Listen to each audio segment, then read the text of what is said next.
Greetings, salutations, and welcome to SportsLook, the sports television program for the high plains of West Texas and eastern New Mexico.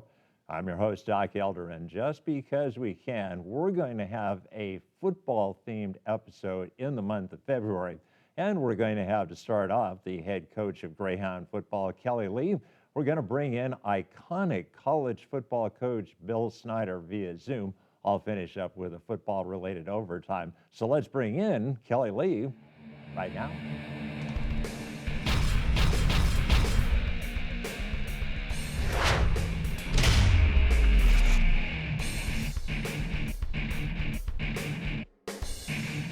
Welcome back to SportsLook, and we bring to the set of SportsLook the only person that we could pair with the legendary Bill Snyder. We've got Kelly Lee of Greyhound football. And Coach, welcome to SportsLook. Thank you. I don't know. That's pretty tall company right there, Doc. But I'm honored to be on the same program as a legend like Bill Snyder.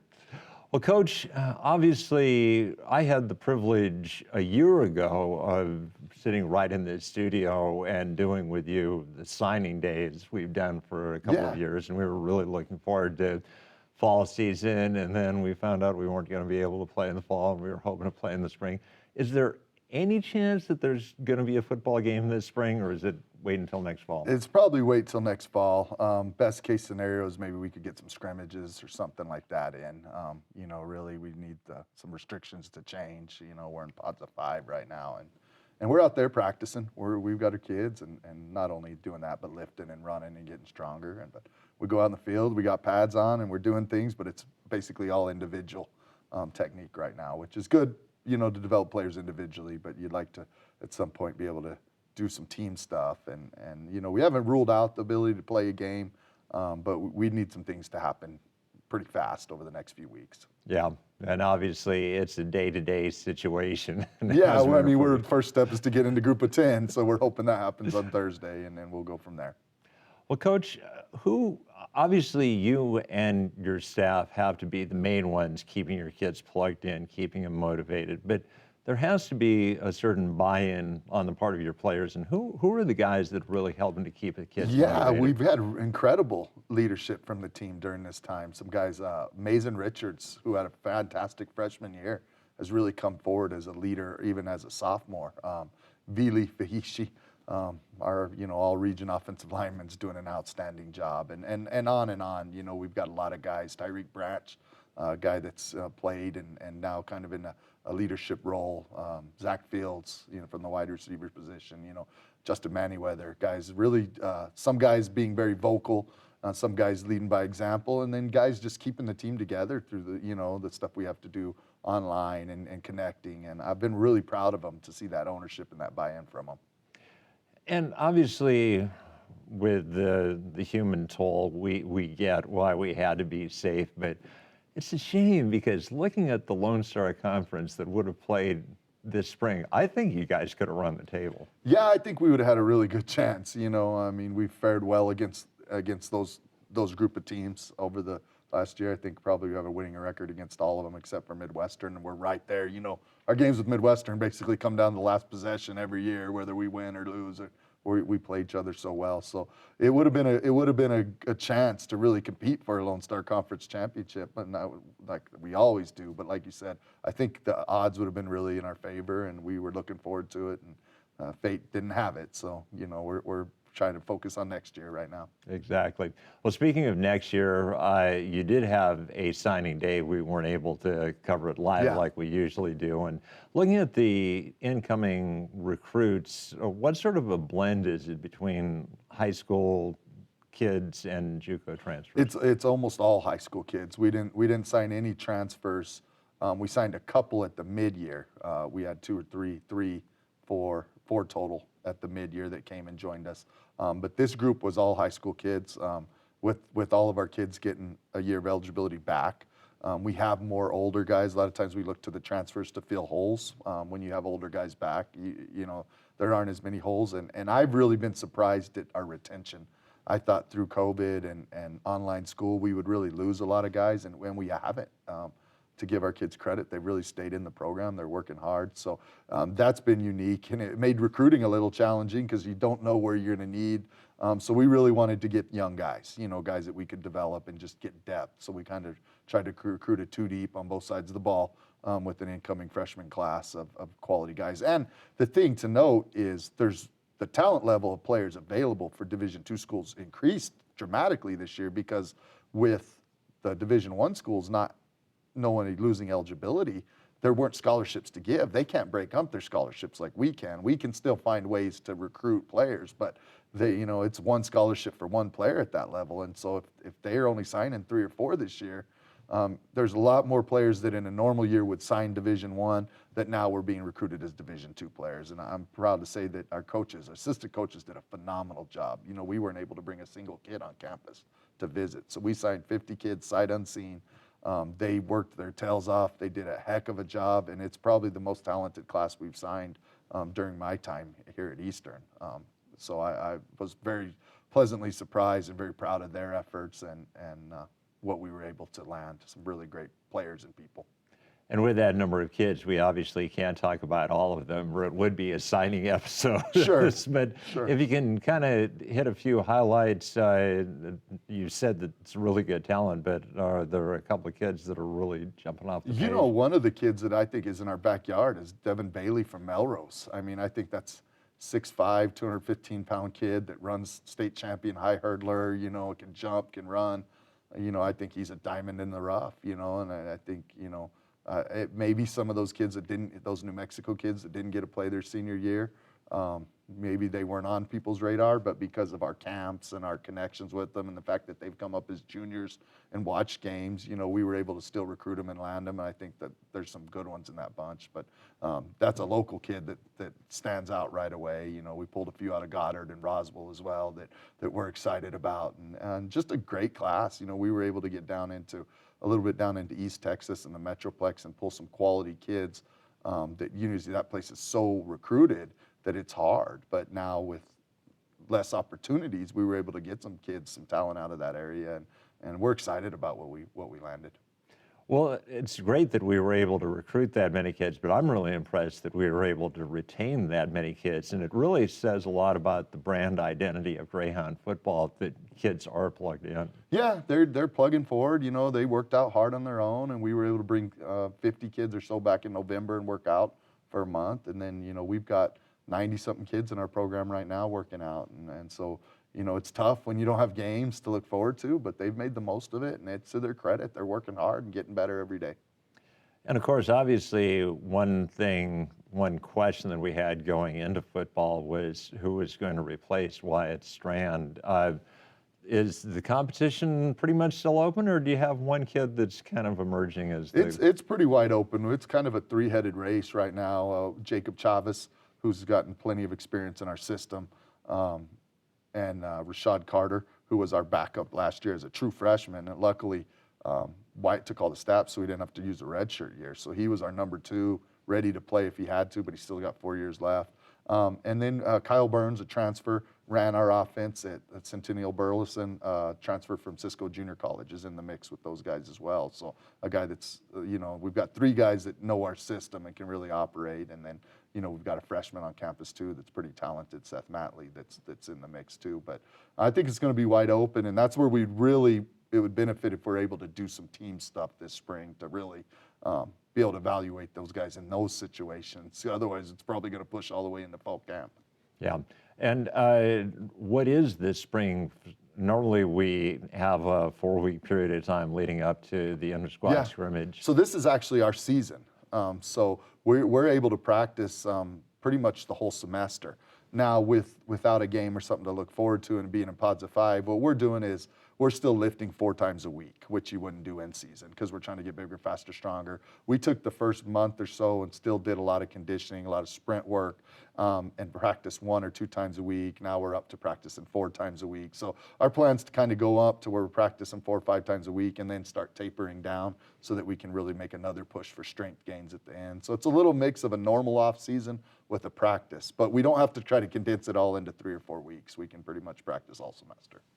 And the good news for people that like to look ahead like I do, I've seen your schedule and we've got 11 games for next fall. Yeah, 11 games. We open with Central Washington coming to Portales, so that'll be an exciting one. We were able to fill Azuzu dropped their program, so we were able to fill with a startup program out of Oakland, Lincoln, NAI, that's coming out to our place. So that gives us 6 home games, so that's always exciting. And then Adams State, week 2, and then we're through our conference schedule. So it's a good mix and a lot of home games, and I'm sure people will be excited to see some Greyhound football. Oh, absolutely, Coach. And obviously, probably a little too early, but is there a chance that 7-on-7 will take place this summer? Yeah, we're hoping to. I think they're in talks right now about camps, but I think it sounds like we're going to get a go to have our camps, and that's good for us for recruiting. And our 7-on-7's a big festivity, and it's the biggest camp in New Mexico. So it's scheduled for late July. So we're hoping to have our fundraising tournament, golf tournament in July, as well as our traveling camps, and then conclude with our 7-on-7 lineman challenge. Well, Coach, congratulations on the success that you have had. And after a 1-year hiatus, let's hope the Greyhounds are challenging for a conference championship next fall. I certainly hope so. We got some great kids. Well, that is going to wrap up our first interview segment. So what we're going to do is we're going to clear the set and we're going to do a Zoom interview with legendary Bill Snyder right now.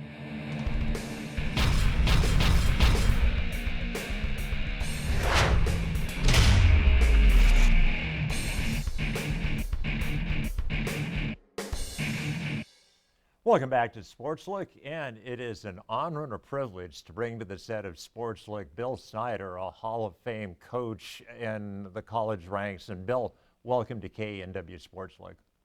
Well, thank you very much. I appreciate it. It's a pleasure for me, having been a student at Eastern New Mexico at one time, got my master's degree there, so I will enjoy the evening.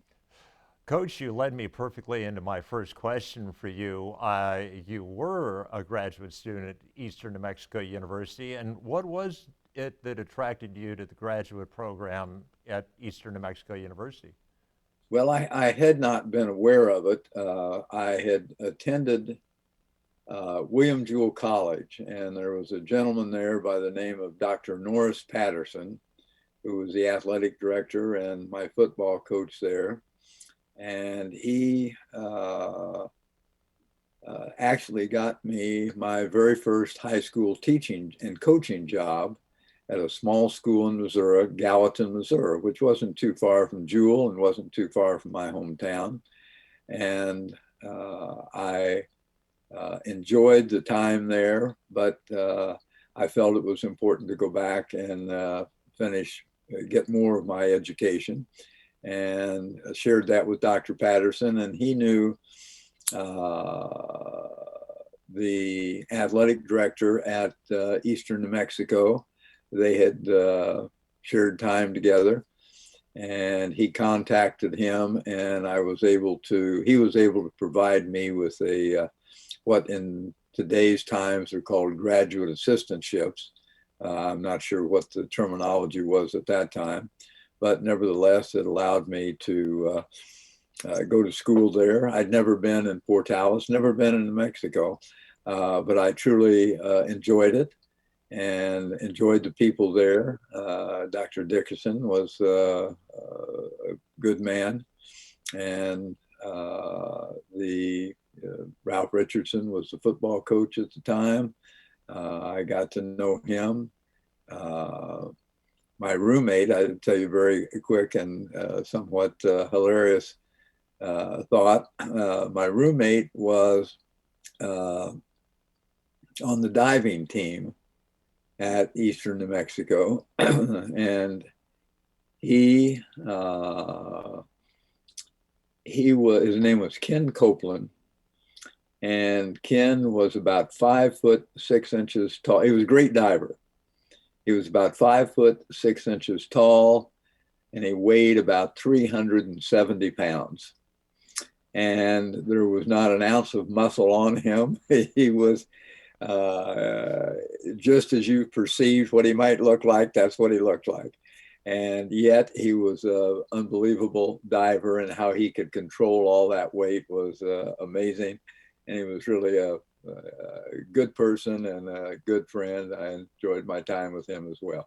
Finished my master's degree work in the first 2 semesters and left to go back into teaching. Well, Coach, from what I understand, you also have a connection to aquatics. You were a pretty good swimmer back in the day. Well, I grew up in competitive swimming.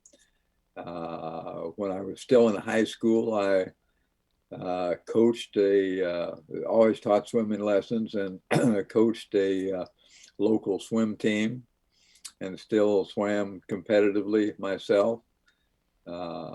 When I went to I went, excuse me, when I left Eastern New Mexico and went to Indio High School, I went as an assistant football coach, but as the head, the head swimming coach, and then developed an age group swimming team at the same time. So I stayed in. My first college job was at Austin College in Sherman, Texas, and it was as a head swimming coach. At what point in your life did you know that you wanted to be a coach? I can't ever remember a thought contrary to that. For the time I was young, I was the only child of a single mother. My parents separated when I was 6, and my mother was a working woman. She worked 6 days a week, 12 hours a day. And she was always concerned about me and how I would manage my life when she wasn't home. So she made arrangements for me to attend the YMCA every single day after school, which I did. And that's where I got invested in athletics and all kinds of sports, and decided at that time that I just labored under the assumption that since I was invested so heavily in sports, that's what I do. I would be a coach. When I went into high school, I played all the sports, and once again with the idea that when I graduated, I'd try to go to college and get a degree so I could go coach. Well, Coach, we established the entry position that you had to get into coaching. I failed to point out, I pointed out you're a Hall of Fame coach, but I failed to point out that was at Kansas State University where you had great success. What were the intermediate steps that got you from your first job to being the head coach at Kansas State? Well, I don't know if you have time for all of them, but when I went to Indio High School, as I indicated, I was there for a couple of years, and a good friend of mine owned a hotel there, and he was a USC graduate and was a good friend with John McKay, who was a head football coach at the time, very infamous gentleman. And he talked to John McKay about me, unbeknownst to me, about would he be interested in having me in some lower level position in his football program. And he did it as a favor to John Peters, my friend.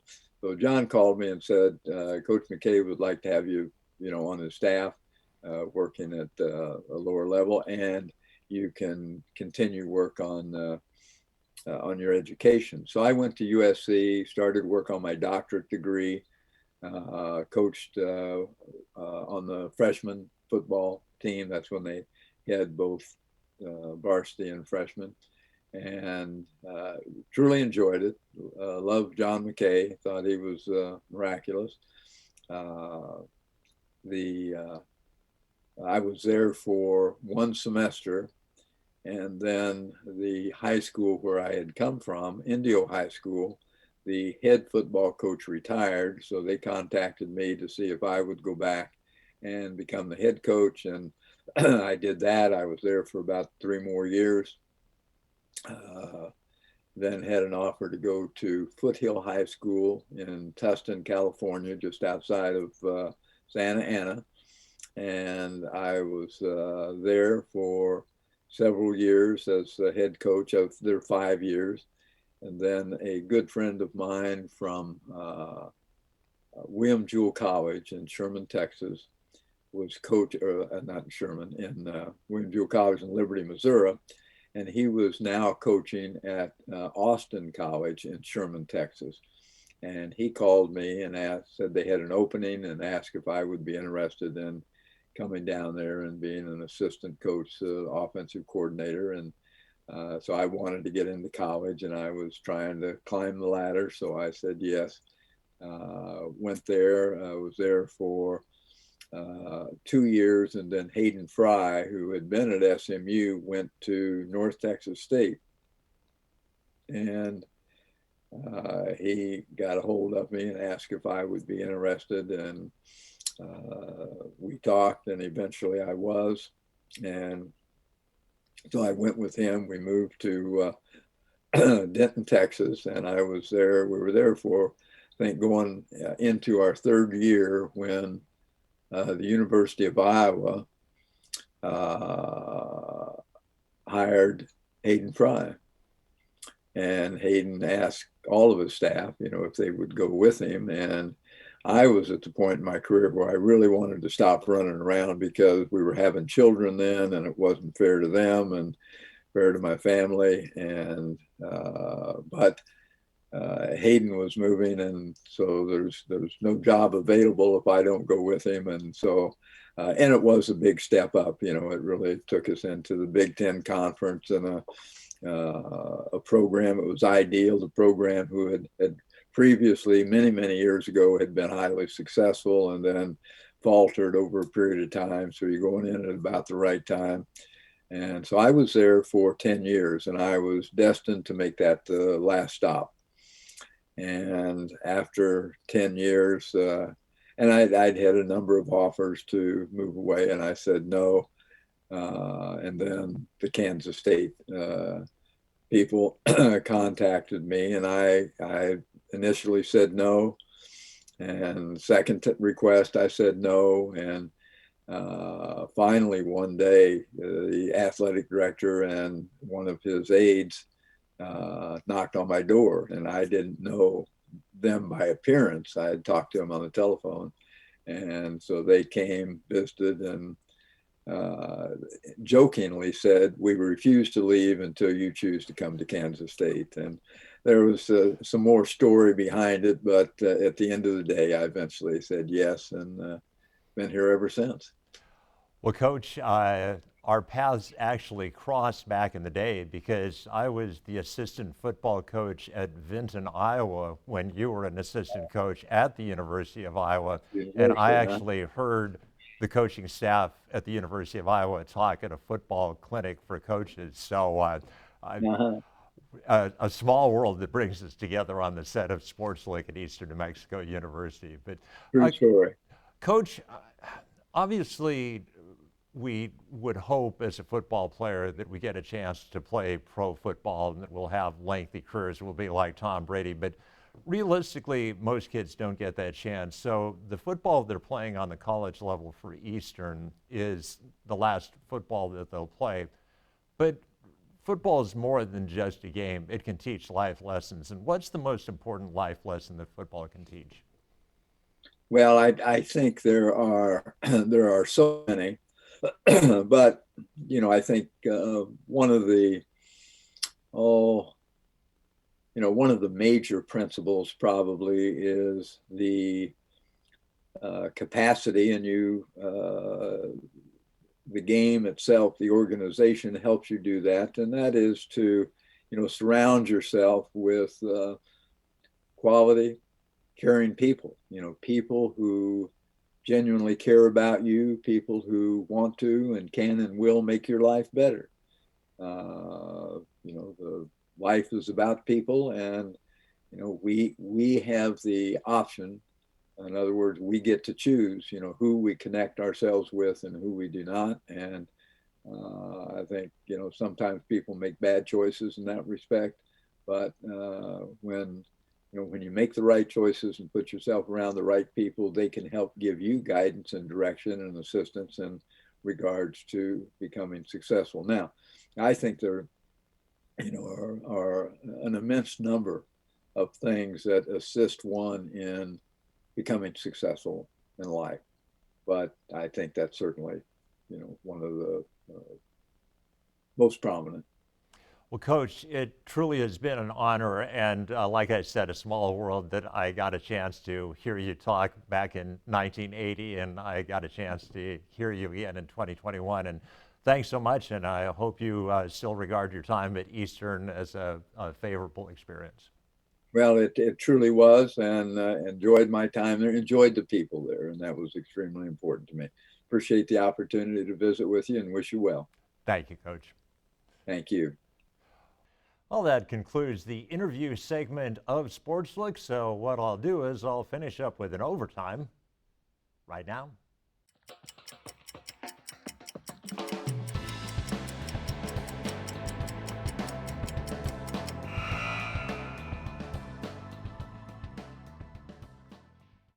Now that you've had a few weeks to think about it, what was your takeaway from this year's Super Bowl? Was it the Kansas City Chiefs proved that it's really tough to win back-to-back Super Bowls?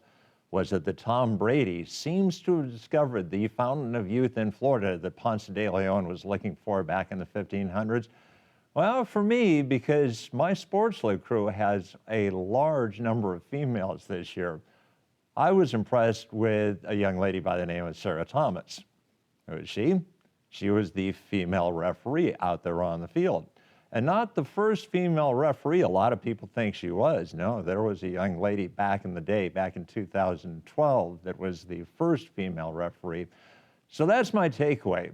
And my hope is that someday soon we won't make a big deal about the fact that there was a female referee. It'll just be commonplace like having African-American referees. So that is my takeaway from the most recent Super Bowl. Well, that is going to wrap up an overtime, and that will wrap up an episode of SportsLook. I'd like to thank my guests, Kelly Lee and Bill Snyder. I'd like to thank my floor crew. I had Ms. McKenzie as my director this week. So for those aforementioned people, this is Doc Elder saying, so long.